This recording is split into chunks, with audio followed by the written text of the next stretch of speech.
Et c'est l'heure du débat politique de ce club. Et avec nous, Violette Spilbout, bonjour. Merci beaucoup d'être là, députée Ensemble pour la République du Nord. Vous êtes membre du bureau exécutif de Renaissance. Rémi Cardon, bonjour. Bonjour. Merci également d'être avec nous, sénateur socialiste de la Somme. Et Stéphane Le Rudulier, bonjour. Bonjour. Merci d'être là, sénateur LR des Bouches-du-Rhône. Deux thèmes au menu de ce débat. On va parler de la réforme des retraites, le conclave qui aurait dû se terminer hier. Finalement, il joue les prolongations. Nouvelle réunion lundi prochain avec qui le suspense reste entier. Ce conclave peut-il aboutir à quelque chose et que va en faire l'exécutif? Vous nous direz ce que vous en pensez. Puis on va parler d'un vote qui a eu lieu hier à l'Assemblée nationale et qui a donc mis fin aux ZFE, les zones à faible émission. Est-ce un recul de l'écologie ou une bonne chose pour le pouvoir d'achat des classes moyennes et populaires? Là aussi, vous en débattrez. Steve, vous nous éclairez sur ces deux points. Oui, les ZFE, c'était l'une des grandes mesures écolo d'Emmanuel Macron. Qu'est-ce qui s'est passé? Est-ce que c'est un retour en arrière? On en parle dans un instant. On en parle dans quelques instants. D'abord, on va voir l'actualité dans nos régions.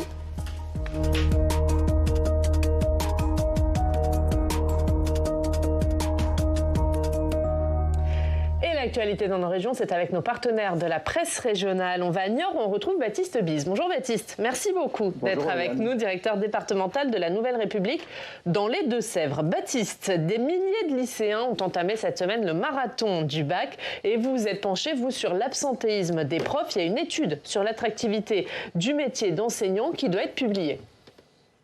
Tout à fait, on parle beaucoup de l'absentéisme des lycéens depuis la dernière réforme du bac. On parle moins de l'absentéisme des professeurs. C'est pourtant un réel sujet, puis c'est aussi, vous venez de le dire, un vrai problème pour les élèves qui passent les épreuves de spécialité du bac cette semaine. Selon le rapport de la mission de contrôle qui a été menée par le sénateur LR Olivier Paccaud, le nombre d'absences de longue durée non remplacées en collège et en lycée a tout simplement doublé entre 2018 et 2024.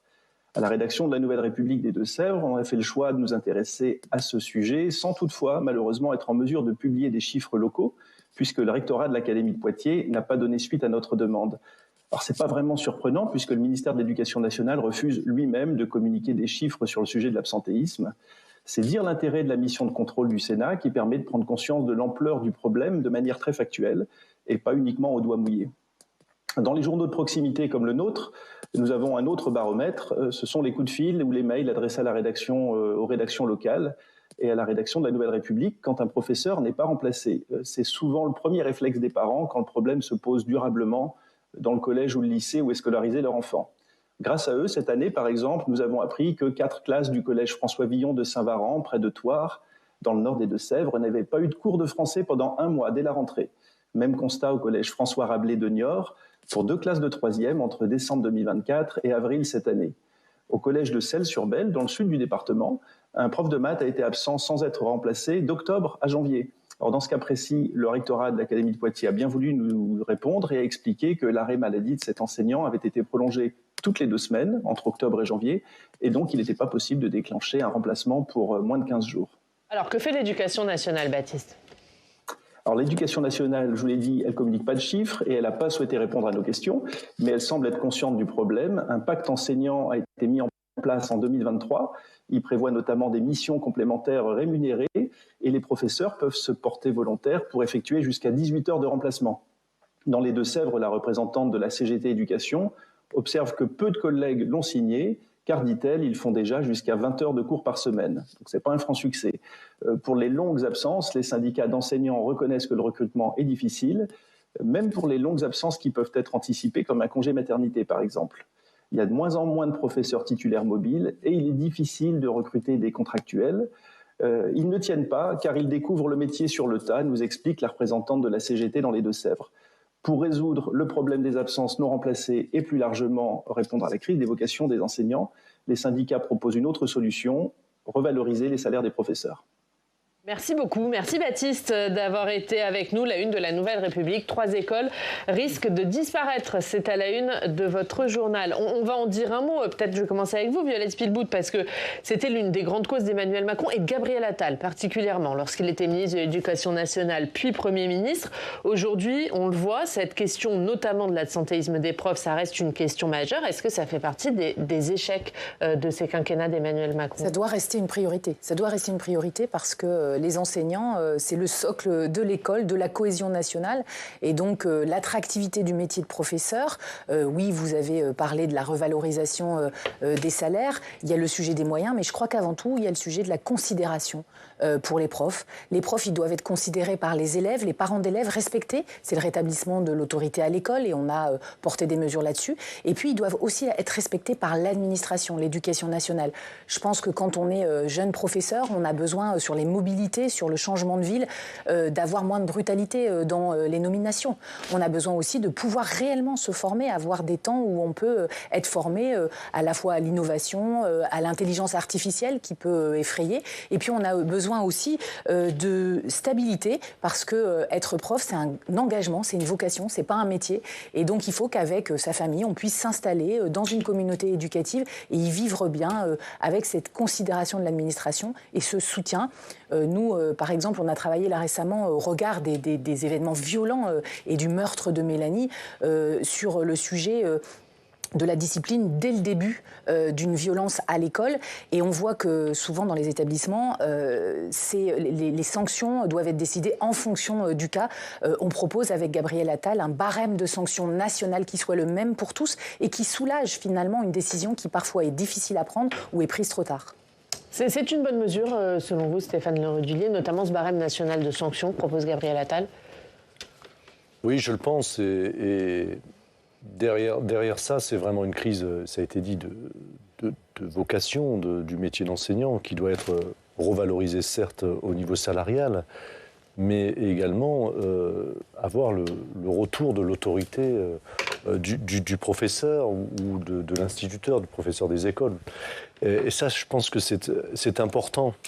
Et derrière cela, ce sont les conditions aussi d'enseignement qui sont en jeu. On voit très bien que enseigner aujourd'hui est beaucoup plus pénible, si j'ose dire, qu'il y a 30 ans ou 40 ans, où le professeur se concentrait sur la transmission du savoir. Aujourd'hui, quand vous interrogez certains enseignants, ils vous disent « mais on transmet 20% du temps scolaire, le savoir. Et les 80% restants, c'est plus l'éducation, le comportement de l'élève qu'il faut parfois corriger, avec des dérives et des drames qui ont pu avoir lieu ces dernières années. Donc tout ça est un tout, et je partage ce qu'a dit ma collègue. Il faut vraiment prendre à bras-le-corps ce sujet parce que ce sont les citoyens de demain qu'on est en train de former. C'est le socle de notre République. Et donc, il faut y prêter attention, il faut que ça soit une grande cause nationale. Rémi Cardon. Déjà, moi, je prendrais le sujet sur le fait que, ça fait déjà 7 ans qu'Emmanuel Macron nous dit on va revaloriser le métier, etc. Bon, on voit qu'il y a finalement très peu d'actes. On voit plutôt que c'est une option et en l'occurrence, c'est pas une urgence. Parce que si c'était une urgence, il y aurait bien longtemps qu'on aurait des solutions concrètes et mises en place. Moi, je tiens à rappeler aussi quand même sur la question du salaire, puisque c'est le sujet quand même. Il y a des gens qui travaillent, parfois, qui habitent dans la Somme et qui travaillent dans l'Oise. Et donc, ils ont des salaires autour de 1 600 € à 2 000 € au mieux. Et donc, ils dépensent à peu près 400 € de déplacement. Voilà. Donc, si vous voulez, au bout d'un moment, quand vous arrivez à tel salaire, moins 400 €, je veux dire en moyenne, attention, autoroute et puis évidemment l'essence, vous voyez que vous posez la question, pourquoi je continue dans l'éducation nationale? Et donc, il y a ça, il y a aussi la stabilité. Je discutais avec des parents d'élèves devant une école à Camon, dans ma commune. Ils me disaient, moi j'aimerais bien justement passer le concours, etc. Sauf que chaque année, je vois que c'est la même... on sort les pancartes pour éviter la fermeture de classe. Donc en fait, qui va sauter on a l'impression de vivre Koh-Lanta pour certains enseignants. Qui va sauter de l'école, qui va sortir. Enfin, voilà, c'est toutes ces questions-là. Et ça montre en fait qu'en fait, à la fois, c'est pas très bien payé. Ça manque de valorisation sur l'autorité parfois. On sent que l'inspection académique parfois est un peu maladroite. Donc le barème national de sanctions, vous y serez favorable? Le barème, non. Mais ce que je veux dire par là, c'est que nous, aujourd'hui, on sent qu'il y a un besoin... Renforcer l'autorité et les sanctions à l'école, est-ce que ça peut être une bonne chose? Mais c'est pas la solution, en fait. C'est pas la solution primordiale. Il faut commencer par des choses très simples. La question du salaire et des conditions de travail. Et bien évidemment, il faut rajouter des éléments sur l'autorité, si vous voulez. Mais bon, sincèrement, c'est pas ça qui va changer la donne. Hein. Alors là, je peux être sûr que là, sur l'attractivité, les gens ne vont pas se dire « je vais être enseignant parce que d'un seul coup, je vais gagner en autorité ». Excusez-moi, un peu de sérieux. Je pense en tout cas que ça fait partie du socle. Il faut que l'enseignant puisse être respecté. Et le respect, vous avez raison, ça passe aussi par la rémunération, le salaire. Je crois qu'il y a un engagement qui a été pris et qui est tenu, c'est qu'aujourd'hui, un professeur qui commence sa carrière commence à 2 000 €, ce qui est un vrai progrès salarial. On peut considérer que ce n'est pas suffisant. Et les autres, je suis d'accord. Est-ce qu'il y a un glissement réellement sur le sujet des frais de déplacement. On voit beaucoup de professeurs. Moi, je connais quelqu'un qui est dans la métropole lilloise, qui habite dans la métropole lilloise, qui doit aller à Arras régulièrement. Il prend le TER, il prend pas sa voiture, mais les TER, ils sont très souvent en panne. Voilà, donc il n'y a rien de facile pour un professeur aujourd'hui. Je crois que c'est ça qu'il faut retenir. Et si on est tous d'accord sur quelque chose, c'est que cette considération, elle passe effectivement par des moyens financiers, une revalorisation de l'école, mais aussi ce respect de l'autorité qui tient à cœur pour que justement on puisse se consacrer à la pédagogie et pas à faire finalement le gendarme dans la classe ou dans l'école. Encore faut-il avoir des moyens avec un nombre d'élèves raisonnable, parce que la question de l'autorité, la question de l'autorité, elle est aussi sur la capacité pour l'enseignant de maîtriser sa classe, parce qu'il y a un nombre d'élèves raisonnable. Tout à fait. Et en l'occurrence, excusez-moi de vous le dire, c'est pas forcément le cas partout. Ça a plutôt bien baissé. Dans des secteurs. Démographiquement, ça a baissé. Enfin, bon. Bah, si vous voulez, je peux vous emmener dans la Somme, je vais vous trouver au moins 2-3 classes où malheureusement ça se passe pas très bien. Bien sûr, 2-3 classes, oui. Non, mais 2-3 cas, j'ai des exemples. Mais après, si on peut faire la liste. Hein. Le tableau, on le regarde chaque année. Et dans la Somme, le tableau, on le regarde chaque année. Il y a de classes en CP, C1. Il y a aussi des classes qui ont été dédoublées. Oui, mais ça, c'est aussi une avancée. Je crois qu'on ne peut pas tout jeter à la poubelle. Oui, la situation de l'éducation nationale reste difficile. C'est un métier qui n'est pas attractif. Donc, il faut un travail commun. Mais en tout cas, moi, je considère que le dédoublement des classes, il faut garder les moyens pour le poursuivre. Ça veut dire qu'il faut donner envie d'être prof. Et on a un gros travail commun à mener sur ce sujet. On passe au second thème de ce club. Il y a eu un vote hier à l'Assemblée nationale. Et Steve, les zones à faible émission, c'est fini. C'était pourtant l'une des grandes mesures écolo, effectivement, portées par Emmanuel Macron. Elle avait été présentée par Elisabeth Borne, vous vous en souvenez, lors du premier quinquennat, et votée dans la loi Climat et Résilience de 2021. ZFE pour zones à faible émission, qui interdisent l'accès à plusieurs villes aux véhicules les plus polluants depuis le 1er janvier. 42 agglomérations, dont Paris et Lyon, avaient commencé à modifier les règles de circulation automobile. Et hier, donc, les députés, Oriane, ont dit stop. Ils ont dit stop en disant oui à autre chose. Oui, car la mesure de suppression des ZFE avait été intégrée par amendement à un projet de loi qui n'avait a priori pas grand-chose à voir. Son intitulé, le voici, projet de loi de simplification de la vie économique. Plusieurs mesures étaient prévues dans ce texte pour les particuliers, pour les entrepreneurs.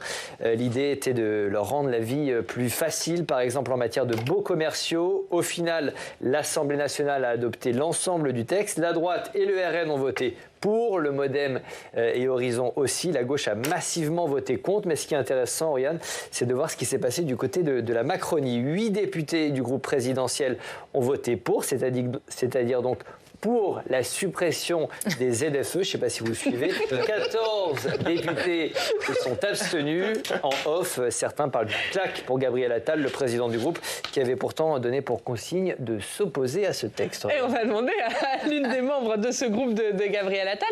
C'est vrai qu'on avait compris que votre groupe allait s'opposer à ce texte pour justement ne pas supprimer les ZFE. Est-ce que c'est une claque pour Gabriel Attal ? Moi, c'est pas mon sujet. Mon sujet, c'est la ZFE, pourquoi ça a été pensé, d'où ça vient et à quoi ça sert. Faut rappeler que les zones à faible émission, donc réduire la place de la voiture et des véhicules polluants dans les agglomérations, ça vient d'abord d'une volonté citoyenne, de la Convention citoyenne pour le climat, d'une loi en 2019, la loi Climat et Résilience. Donc ça vient vraiment de l'expression d'une prise de conscience écologique qui est qu'on est en danger de pollution atmosphérique, en particulier liée à la voiture. Dans une métropole comme la métropole lilloise, c'est 1700 morts par an de maladies liées à la pollution atmosphérique. Alors pas seulement la voiture, hein, aussi les gaz de charbon qui viennent d'Allemagne, etc. Mais c'est sûr qu'il y a urgence pour la santé, il y a urgence pour l'écologie. Vous avez voté donc, pour le moi, texte ? j'ai voté contre ce texte de simplification, non pas parce que je suis contre la simplification, il y a plein de bonnes mesures dedans, mais aujourd'hui c'est devenu, avec tous les amendements qui ont eu lieu à l'Assemblée nationale, un fourre-tout de régression écologique. Et donc, la zone à faible émission, elle avait déjà été retravaillée par chacune des communes et des métropoles. Donc vous regrettez ce vote? Vous regrettez que ces ZFE étaient à Lille, à la métropole lilloise, finalement, la ZFE au 1er janvier 2025, c'était quoi? C'était 1% des véhicules qui étaient interdits. Il y avait des exceptions pour les petits rouleurs, des exceptions pour les gens qui avaient une carte passe-passe de transport en commun. Donc finalement, ça ne concernait que les véhicules extrêmement polluants. Et donc, on était bien arrivé à quelque chose qui ne mettait pas en difficulté l'achat d'un nouveau véhicule pour des personnes qui n'en avaient pas les moyens. Je crois qu'effectivement, une mesure qui socialement n'est pas acceptable ou finançable par les gens, ça ne marcherait pas. Mais en réalité, beaucoup de métropoles avaient été déjà très restrictives sur les ZFE. Donc les supprimer complètement aujourd'hui, c'est un très mauvais signe pour l'écologie et on est nombreux à le penser dans notre groupe. Donc vous, Rémi Cardon, là vous êtes d'accord avec Violette Philbut? Oui, sur la fin de ses propos, bien évidemment. Mais déjà, c'est un sujet de santé publique, ça a été dit. Et ça, c'est quand même la rédaction du projet de loi climat résilience, c'était essentiellement là-dessus, à la base. Maintenant, on est rentré dans un débat totalement absurde, où effectivement, on a montré qu'il y avait une certaine complexité derrière tout ça, avec ces zones à faible émission, alors qu'il y a un sujet de santé publique, premièrement, et deuxièmement, il y a un enjeu aussi économique. Le parc automobile est vieillissant. Il vieillit année après année. Et donc, là-dessus, c'est pour ça d'ailleurs qu'il me semble qu'en Europe, on a une date fatidique 2035 sur la fin de la vente des moteurs thermiques. Là aussi, en France, il faudra quand même qu'on s'interroge comment on fait basculer les gens, parce que c'est un sujet social derrière. Au-delà de l'aspect de santé, il y a un sujet social. Comment on fait basculer les gens vers une voiture à faible émission, voire zéro émission. Et donc, c'est la raison pour laquelle, aujourd'hui, il y avait quelques bonnes mesures sur EcoScore, avec notamment les voitures, le leasing social, qui ont duré très peu de temps, finalement. J'en suis le premier désolé. Mais en l'occurrence, il va falloir accélérer là-dessus, parce que c'est un sujet. Et en France, on ne peut pas juste, effectivement, traiter pour protéger les uns et les autres sur la question de santé, et en même temps, laisser cette question-là un peu en vrac, parce qu'au final, ce sont toujours les mêmes qui trinquent. Ce sont celles et ceux qui n'ont pas les moyens de se payer une voiture adéquate. Voilà. On va venir là-dessus. Vous, Stéphane Le Rudulier, j'imagine que vous êtes satisfait du vote qui a eu lieu hier à l'Assemblée. Non, mais oui, mais je vais rebondir sur ce qu'a dit mon collègue. C'est tout à fait cela. Les zones à faible émission, pour moi, c'était de la ségrégation avant tout sociale. Parce que comment rendre accessible, en fait, une voiture non polluante, la voiture électrique, aux classes populaires et aux classes moyennes. C'est ça le véritable sujet. C'est pas de créer des zones à faible émission, c'est que tout le monde puisse utiliser un moyen de locomotion non polluant. Et c'est la raison pour laquelle je pense qu'il faut travailler sur l'offre, effectivement, faire baisser drastiquement le prix d'acquisition d'une voiture à faible émission pour que les classes populaires et les classes moyennes puissent accéder à ce moyen de locomotion. Et ça n'avait pas été suffisamment retravaillé, selon vous ? Non, mais quand on regarde le prix même bas de gamme d'une voiture électrique, c'est quand même un prix conséquent. Plus de 30, quasiment 30 000 euros. Qui peut mettre 30 000 ou 35 000 euros sur la table maintenant pour s'acheter la qui arrive, c'est 27 000 euros à peu près, je crois. Absolument. Voilà. Donc c'est le véritable sujet, il est là. Il n'est pas dans ces zones à faible émission. C'est comment, encore une fois, on rend accessible par le prix ces voitures. Comment notre industrie automobile se transforme face à l'industrie chinoise, absolument, américaine. C'est comment on arrive à produire des voitures électriques. Mais juste sur les zones du temps de souveraineté industrielle. On est face à une crise dans le secteur automobile qui va être conséquente. Avec des pertes d'emplois assez drastiques. Derrière cela, il faut se dire, est-ce qu'on a les moyens d'être autonome dans la fabrication de nos véhicules électriques. Mais sur les zones à faible émission, qui sont désormais supprimées, en tout cas après le vote de l'Assemblée, ça ne dit rien de l'avenir du texte, est-ce que c'est quand même pas un recul écologique ? Bien sûr. Le message, il est contradictoire. Je pense que les classes populaires, les classes moyennes vont se dire, ils vont souffler en disant, bon, on va pouvoir bouger, quel que soit... Il ne restait plus beaucoup de voitures qui était catégorisé dans le Oui, mais ça veut dire qu'on avait détricoté déjà là. Bien sûr. Initialement, on avait très bien vu qu'il y avait un sujet d'acceptabilité. Et ça, c'est normal. Donc, il faut rappeler qu'on ne fermait pas non plus. Il n'y avait pas des péages dans toutes les villes où il n'y avait plus aucune voiture pouvait rentrer. Quand même. Oui, mais par rapport au projet initial, ça a été diminué. Le législateur a travaillé pour que l'impact soit moindre, notamment sur les classes sociales et les classes populaires.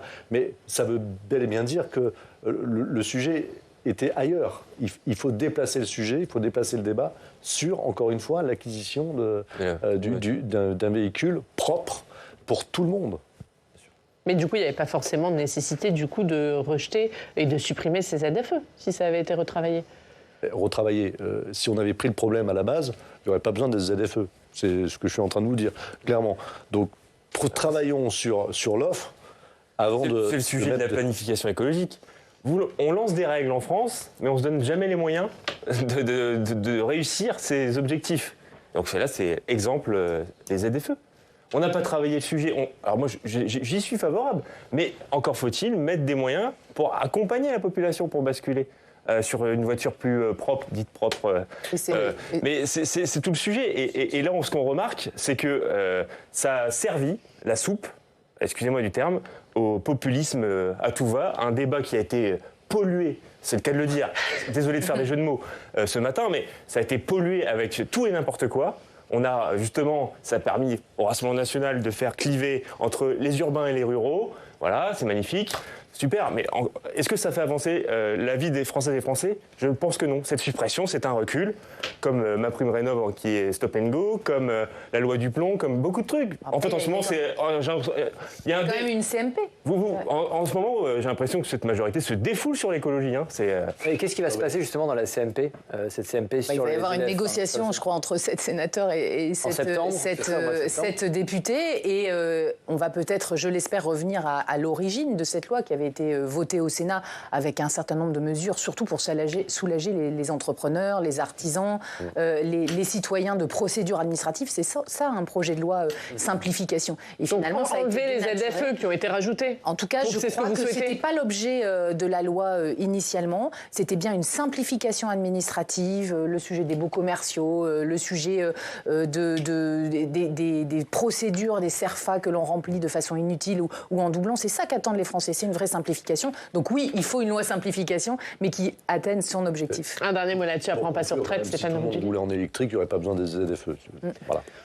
Allez, on passe au dernier thème de ce club. On va parler du conclave, de la réforme des retraites. Le conclave qui était censé se terminer hier soir. Censé. Oui, censé, après 3 mois et demi de concertation lancée par François Bayrou entre les partenaires sociaux. On devait connaître l'épilogue hier soir. Et ben on a le droit à un peu de rab. La CFDT et la CFTC, 2 des partenaires sociaux du conclave, ont annoncé une ultime réunion. Elle aura lieu lundi prochain, 23 juin. Pour l'instant, peu d'indications, Oriane, sur l'objet de cette rencontre dite de la dernière chance. Et qu'est-ce qui coince alors ? L'hypothèse d'un retour sur l'âge légal de départ est définitivement enterré, on n'en parle plus. L'objet du bras de fer entre syndicats et patronat porte sur une meilleure prise en compte de la pénibilité dans le calcul de l'âge de départ à la retraite. Les syndicats exigent par exemple un abaissement de la décote à 66 ans contre 67.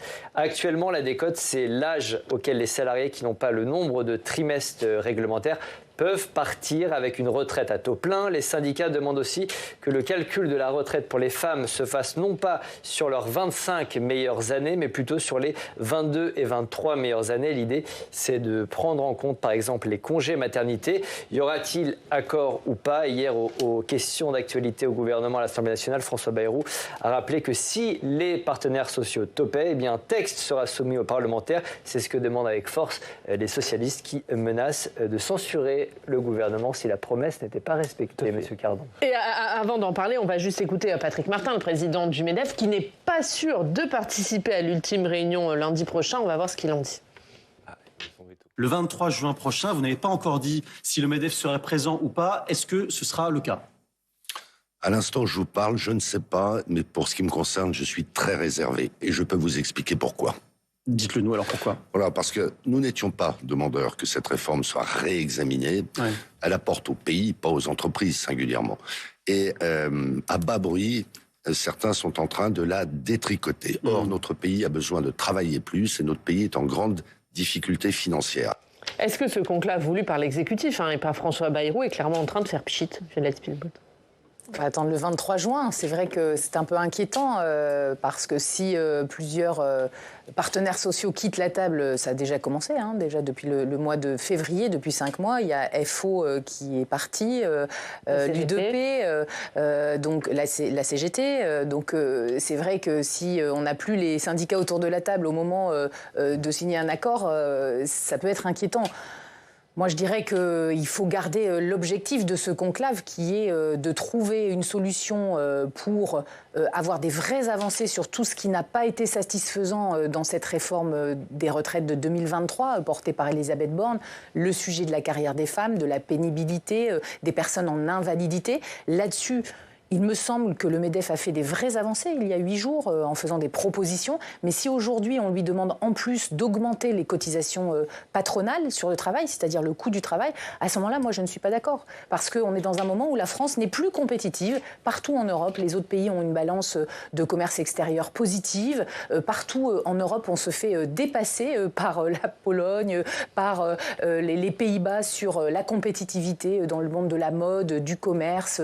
Et donc on a besoin aujourd'hui de baisser les impôts sur le travail et les entreprises. Et donc, il faut que notre modèle social puisse être financé, mais sans un renoncement à la compétitivité et à la souveraineté de la France. Rémi Cardon. Moi, j'avais posé une question au patron du MEDEF, notamment sur comment se fait-il qu'en France, on taxe plus le travail que le capital. Là, je vous repose la question. Si il ne faut pas des cotisations sur le travail, donc ça risque d'augmenter le coût du travail, et faisons des cotisations sur les dividendes, c'est pas très grave. On est sûr qu'on va trouver des milliards de l'autre côté, c'est pas très grave. Je pense que le patron du MEDEF sera ravi de l'apprendre. Non mais le MoDem avait proposé une taxe sur les dividendes qui avait fait grand bruit au moment des discussions sur le pouvoir d'achat. Bien sûr, la gauche propose des taxes sur les super profits. Moi, c'est un sujet sur lequel je ne suis pas contre travailler, sur un meilleur partage de la valeur. Je pense que les entreprises qui gagnent beaucoup d'argent, parfois, ne sont pas exemplaires. Regardez rien que la prime Macron pour les salariés, elle n'est pas du tout utilisée à tout ce qu'elle pourrait être utilisée. Donc, mieux partager la valeur quand il y a des grands bénéfices ou dividendes. Oui, après, aujourd'hui, les formules qui sont proposées par la gauche sont plutôt des formules qui font fuir les entreprises dans d'autres pays. Donc, remettons-nous autour de la table là-dessus. Mais je crois qu'on est loin des retraites. Le travail, je ne vois pas, ça pose des problèmes à des chefs d'entreprise. Loin des retraites. Mais ça veut dire qu'on peut revoir la réforme des retraites sans toucher à l'âge de départ, parce que ça, c'est à peu près acté. Ça, c'est un veto du conclave, il ne sortira pas un accord là-dessus. Quand même un point important quand même dans votre présentation, c'est quand même un droit de veto du MEDEF sur ce point-là. C'est pour ça d'ailleurs que c'est pas vraiment rediscuté le 23 juin. Même si le MEDEF part, donc on pourrait se dire qu'on pourrait rediscuter, puisque finalement ils viennent. Mais est-ce que vous trouverez du positif à ce conclave, même s'il n'y a pas de retour sur les 64 ans? Est-ce que s'il y a un accord sur les pensions des femmes, sur un abaissement de l'âge de la décote, sur la pénibilité, vous direz ok, ce conclave a servi à quelque chose? J'attends de voir la fin, parce que sincèrement, ça ressemble plutôt à de l'enfumage qu'autre chose au final. Mais en tout cas, moi, ce que je demande, c'est que aujourd'hui, s'il peut ressortir des choses positives, c'est que les gens travaillent moins longtemps pour 2 raisons. Pour celles et ceux qui ont commencé très tôt, et celles et ceux qui ont des métiers pénibles. Et donc sur la question des pénibilités, je suis désolé, si on ne revient pas sur les critères qui étaient déjà installés sous François Hollande et qui ont été destitués par notamment Emmanuel Macron, et ben là, je force de constater que... Censure. Ah oui, censure. Voilà, vous avez dit le mot. Oui, c'est la menace qui pèse actuellement sur François Bayrou. C'est simple à comprendre. Et d'ailleurs, on va refaire le film. On était en bureau national il y a quelques temps où François Bayrou était menacé d'une censure. Et il a sorti sa lettre en parlant aux parlementaires et en particulier au Parti socialiste.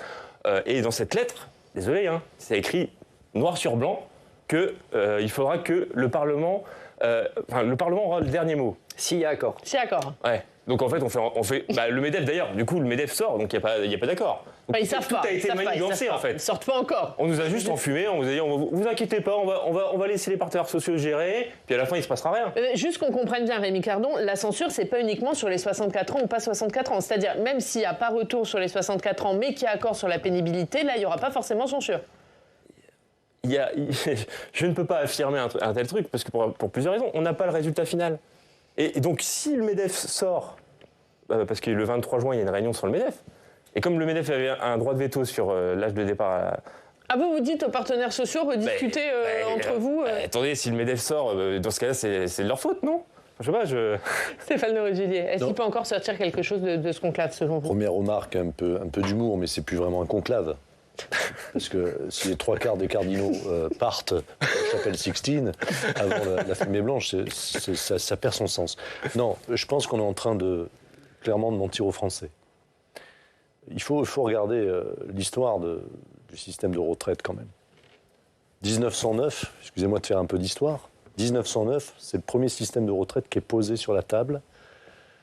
Et il s'agissait d'un système par capitalisation pour les ouvriers et les paysans qui gagnaient moins de 3 000 francs par an.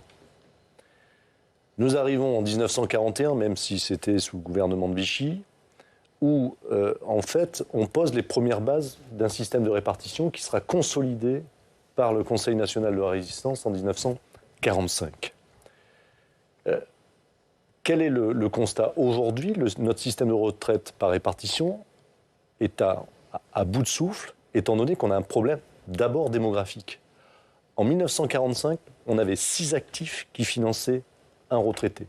Aujourd'hui, c'est 1,7 actifs. Demain, en 2040, c'est 1,2 actifs pour un retraité.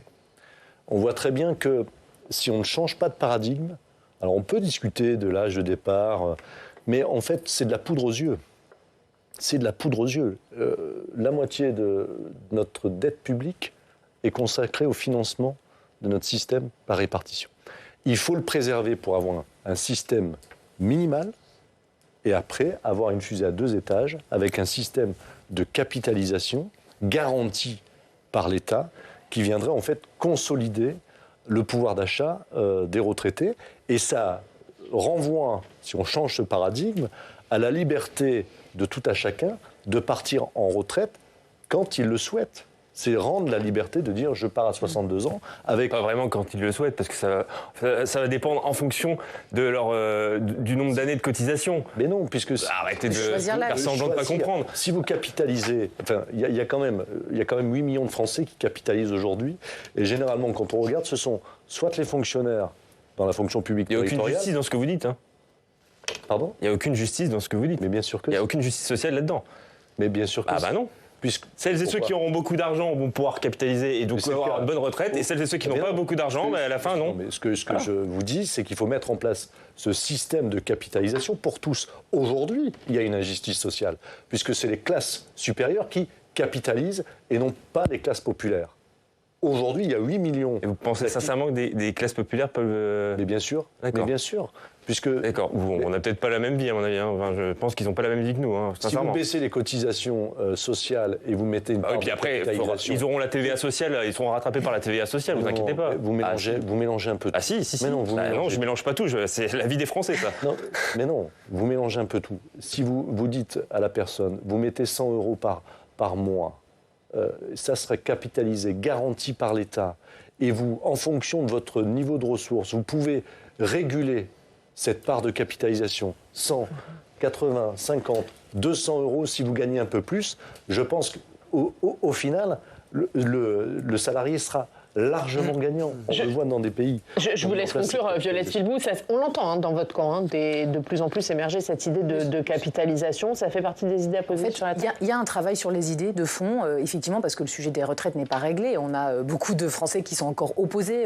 à l'âge de 64 ans. On a le rapport du Conseil d'orientation des retraites de début juin, le rapport annuel, qui dit qu'il faudrait même aller jusqu'à 66 ans. Donc il faut trouver des solutions. Et donc il y a un travail autour de Gérald Darmanin sur le sujet de la capitalisation, comme il a été expliqué là, avec un socle commun et puis une capitalisation individuelle. Et puis il y a aussi un travail au sein de notre parti Renaissance autour de Gabriel Attal et Stéphanie Rist pour formuler des propositions, notamment pour ce sujet des femmes, des carrières hachées, qui créent beaucoup d'inégalités. Donc je crois qu'il faut continuer.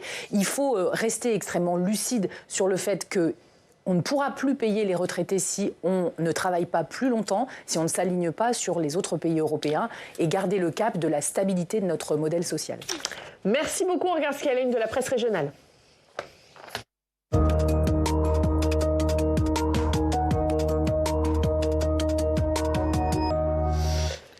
Steve Steve, à la une ce matin, la guerre Iran-Israël. Oui, jusqu'où ira l'affrontement, se demande la dépêche du Midi. Que va faire Donald Trump? Va-t-il lancer les États-Unis dans le conflit aux côtés des Israéliens? Le président américain dit vouloir une fin réelle au conflit, mais rappelle le journal, il s'était fait élire sur la promesse d'une fin des conflits dans le monde. La suite donc au prochain épisode. Les derniers chiffres de SOS Méditerranée. C'est en une de la Marseillaise ce matin, alors que les attaques contre ceux qui aident les réfugiés se multiplient au niveau des instances internationales et à l'ONU. Le journal décide de mettre à l'honneur ceux qui tendent la main. 42 451 vies ont été sauvées en 10 ans par l'association SOS Méditerranée, la Marseillaise, qui rappelle que vendredi aura lieu la journée mondiale des réfugiés. Il fait chaud, très chaud. Se dirige-t-on vers un été caniculaire, se demande la montagne, depuis l'expérience traumatisante de la canicule de 2003 qui avait provoqué la mort de 15 000 personnes. Les autorités tentent de mieux communiquer.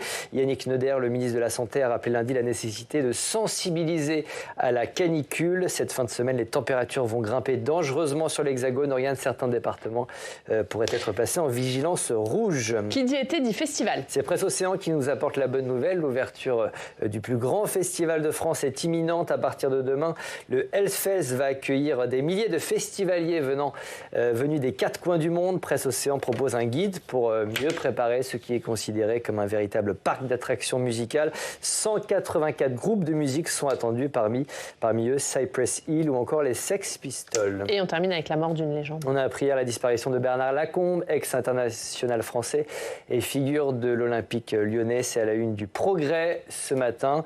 Et il reste encore aujourd'hui le deuxième meilleur buteur de l'histoire du championnat de France avec 255 buts inscrits en 497 matchs. C'est pas mal?